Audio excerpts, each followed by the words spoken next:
दोस्तों सुजलॉन एनर्जी की बात करें तो स्टॉक में प्रॉफिट बुकिंग के बाद फिर से स्टॉक ने दौड़ना शुरू कर दिया है और आज स्टॉक ने 11 के स्तर को भी छू लिया है, जो इशारा है कि आने वाले समय में जो इसकी पुरानी हाई है 13 की उसको तोड़ के स्टॉक नई हाई बनाने को तैयार हो चुका है। यहाँ पे देख सकते हो कि काफ़ी ज़्यादा अच्छे टारगेट निकल के आ रहे हैं और ये इशारा कर रहे हैं कि सुजलॉन में तेजी आ सकती है। और ये बात मैंने आपको लगातार बोली थी कि सुजलॉन में जल्द ही तेजी आएगी।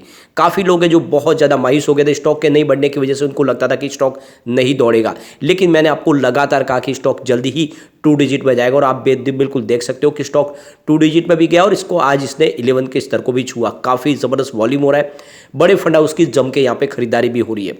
यहाँ पे गवर्नमेंट की तरफ से भी एक बहुत बड़ी यहाँ पे रिपोर्ट पेश की गई है। क्या है रिपोर्ट, उसको जानने की कोशिश करेंगे इस वीडियो के माध्यम से। और क्या इस समय हमें सुजलॉन एनर्जी में इन्वेस्टमेंट करना चाहिए या फिर इस समय हमें प्रॉफिट बुक कर लेना चाहिए, क्योंकि काफ़ी लोगों की खरीदारी 6 या 7 रुपीज़ के आसपास है। तो ऐसे में आगे की क्या संभावना बन रही है, क्या फिर से प्रॉफिट बुकिंग आएगी या स्टॉक इस समय 13 को क्रॉस कर जाएगा। तो यहाँ पे सुजलॉन को लेकर बहुत सारी अपडेट है जिनको हम एक एक करके डिस्कस करने वाले हैं और जानने की कोशिश करेंगे क्या हमें दाव लगाना चाहिए, क्योंकि ये इस सेक्टर की सबसे बड़ी और लीडर कंपनी है, बहुत सारा इनके पास अनुभव है। सबसे बड़ी बात आपको पता होगी, सुजलॉन एनर्जी जमीन अधिग्रहण से लेके सब इंफ्रास्ट्रक्चर का टोटल कंप्लीट काम करके देती है और life time service warranty guarantee देती है। इसीलिए इनके पास बहुत सारी बड़े बड़े क्लाइंट इनके पास आते हैं, जिसमें अदानी ग्रुप भी शामिल है। तो यहाँ पे सुजलॉन का भविष्य काफ़ी ज़्यादा उज्जवल दिखाई दे रहा है। ऊपर से गवर्नमेंट की तरफ से बहुत सारी हेल्प भी मिल रही है।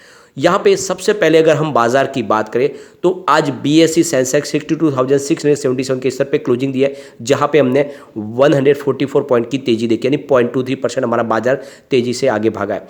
अब बाजार में देख सकते हो कि प्रॉफिट बुकिंग भी हावी हो रही है। कुछ जो रीजन है ग्लोबल वो थोड़े से निगेटिव भले बने हुए, लेकिन हमारे घरेलू बाजार में इस समय खरीदारी का दौर जारी है और इसी वजह से देखें तो FI भी फिर से बाजार की तरफ पॉजिटिव रुख कर चुके हैं। आज निफ्टी एनर्जी में भी पॉजिटिव क्लोजिंग थी, देख सकते हो 26,648 के स्तर पे हमने 165 पॉइंट की तेजी देखी, यानी 0.63% दौड़ा हमारा निफ्टी एनर्जी।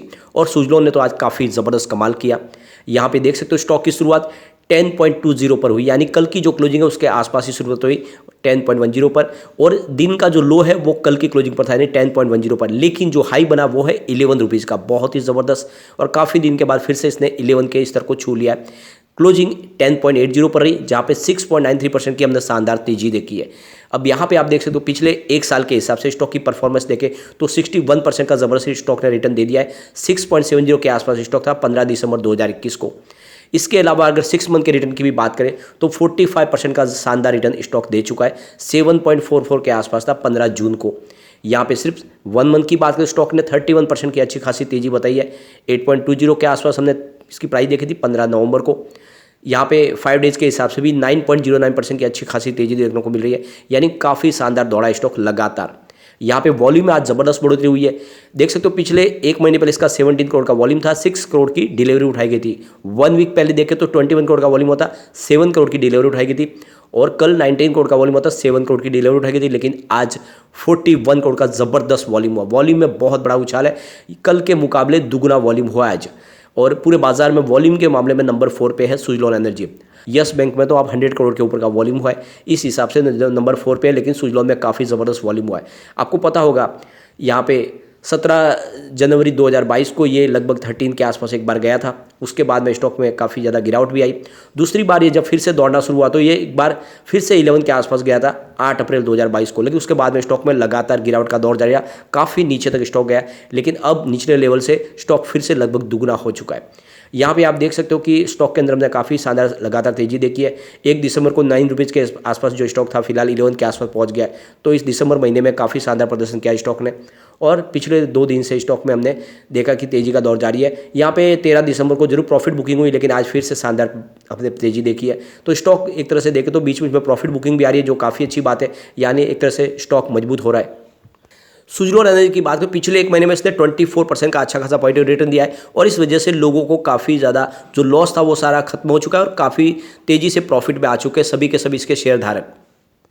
जो रिसर्च एनालिस्ट है उनकी राय है कि 11 इसका मजबूत रेजिस्टेंस है, और ये अगर इसको मैनेज कर लेता है, इसके ऊपर अगर क्लोजिंग देने में आगे कामयाब रह जाता है, तो फिर आने वाले समय जो इसके लेवल है 14 से लेकिन 16 के लेवल देखने को मिल सकते हैं। यानी स्टॉक अगर फिर से 11 के ऊपर क्लोजिंग देने में कामयाब रहता है आने वाले समय में, तो ये आपको 16 तक जाता हुआ दिखाई दे सकता है।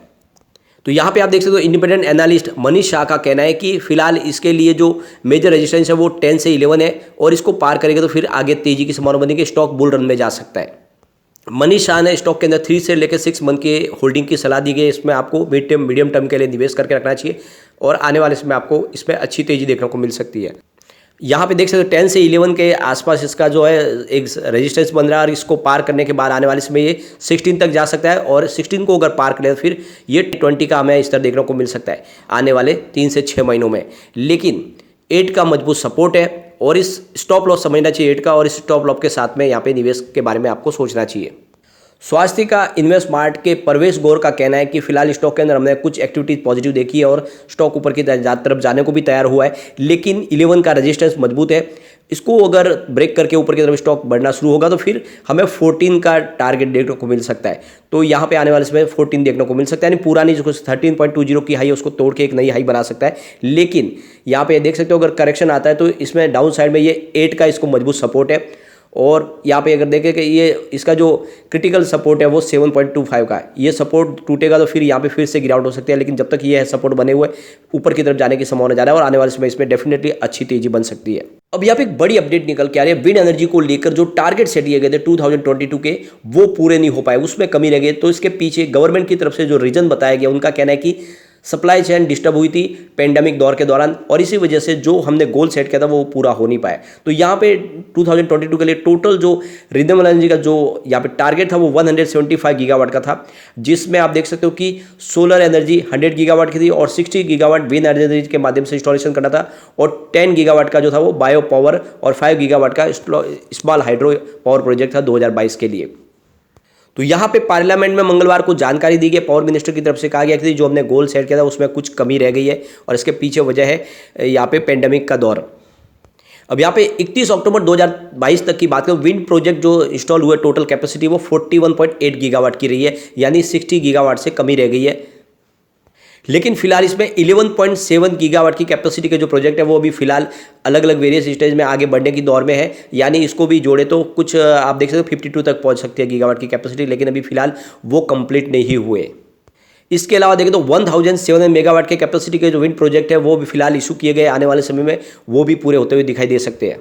अब इस टारगेट के पूरे होने के पीछे जो रीजन है वो उसमें बताया गया कि एक तो जो यहाँ पे जो टैरिफ थे उस टैरिफ में चेंजेस किए गए। इसके अलावा अगर आप देखें तो जो बिडिंग रूट था उसमें बदलाव किए गए, वो जो पुराने बिडिंग रूट थे उसकी वजह से भी काफ़ी ज़्यादा टारगेट अचीव करने में मुसीबत हुई। इसके अलावा कोविड की वजह से इसका इफेक्ट देखने को मिला। तो ये 2-3 जो बड़े रीजन थे इसकी वजह से यहाँ पे जो विंड एनर्जी का जो टारगेट था वो पूरा हो नहीं पाया, लेकिन आगे जल्दी यहाँ पे तेजी आ सकती है। अगर अब सोलर एनर्जी की बात करें तो वहाँ पर भी टारगेट पूरा नहीं हो पाया, क्योंकि 100 गीगावाट की जो कैपेसिटी के लिए जो टारगेट रखा गया था उसमें 61.62 गीगावाट का ही इंस्टॉलेशन हो पाया और 10.2 गीगावाट का बायोमास का पावर प्रोजेक्ट है जो पूरे हो पाए। परंतु आने वाले समय में सरकार ने कमर कस ली है और बहुत तेजी आने वाली है विंड एनर्जी के सेक्टर में भी। तो ये आप समझ सकते हो इसका फायदा आने वाले समय में सुजलॉन को होता हुआ दिखाई देगा, क्योंकि सुजलॉन इस सेक्टर में सबसे बड़ी कंपनी है, लीडर कंपनी है और जो प्रोजेक्ट सरकार की तरफ से अभी समय आने वाले हैं, ऑक्शन होने वाले कुछ बिड, उसका फायदा सुजलॉन को मिलता हुआ दिखाई दे सकता है। यहाँ पे दूसरी जो बड़ी रिपोर्ट और है आप देख सकते हो, ये IEA की रिपोर्ट है कि आने वाले 5 साल में जो रिन्यूएबल एनर्जी पावर से कैपेसिटी है वो डबल हो जाएगी। तो आप समझ सकते हो इसमें एक बड़ा योगदान सुजलॉन का भी होगा। तो कुल मिला के गोल्डन पीरियड की शुरुआत होगी और ऐसे में आने वाले समय आपको सुजलॉन में तेजी आती हुई दिखाई देगी। तो यही मौका है जहाँ पे लॉन्ग टर्म का नजरिया लेके सुजलॉन एनर्जी में निवेश किया जा सकता है, लेकिन जो शॉर्ट टर्म इन्वेस्टर है उनको समय समय पर प्रॉफिट बुक कर लेना चाहिए, क्योंकि कोई भी स्टॉक एक तरफा नहीं दौड़ता। आज बड़ी तेजी बनी तो कल प्रॉफिट बुकिंग आ सकती है, ऐसे में आपको भी प्रॉफिट बुकिंग के बारे में सोचना चाहिए। और जो बड़े इन्वेस्टर है जिनको निवेश थोड़ा सा लंबा है उनको डरने की कोई बात नहीं, ये एक लंबी रेस का घोड़ा, आने वाले समय आपको ये मालामाल कर देगा। बहुत जल्दी स्टॉक आपको 3 डिजिट में भी जाता हुआ दिखाई देगा। लेकिन फ्रेंड, कोई भी इन्वेस्टमेंट करने से पहले अपने फाइनेंशियल एडवाइजर से बारे ले ले या अपना खुद का रिसर्च करें, क्योंकि मैंने वीडियो आपके एजुकेशनल पर्पज के लिए ही बनाया। वीडियो पसंद आए तो लाइक से जरूर कीजिए और चैनल को सब्सक्राइब कर दीजिए। Thank you.